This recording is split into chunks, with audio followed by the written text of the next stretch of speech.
The first elevator to move people is installed, an early space station meets a fiery end, and a popular social media site is launched. It all happened this week in tech history.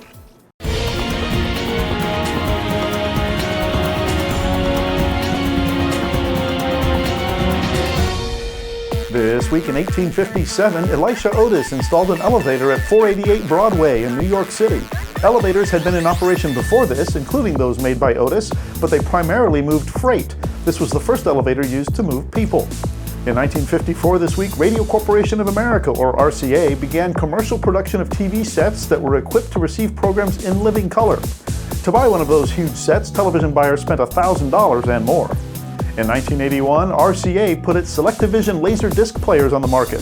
Soon, the product was called the Edsel of the entertainment field. The units cost $500 and the video discs about $15 each. That combination failed to catch the consumer's fancy. In 1990 this week, Microsoft Windows 3.0 was released. This version offered dramatic performance increases for Windows applications, plus advanced ease of use and aesthetic appeal. This week in 2001, Russia's orbiting Mir space station ended its 15-year Earth orbit with a fiery plunge into the South Pacific. And this week in 2006, the social media site Twitter was founded.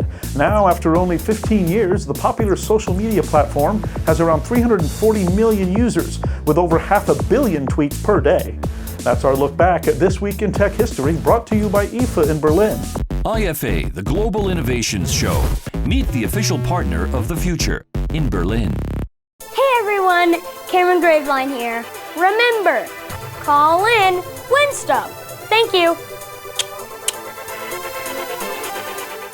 Visit us online at intotomorrow.com, where you can find out how to listen to our weekly Into Tomorrow radio program and subscribe to our free podcasts.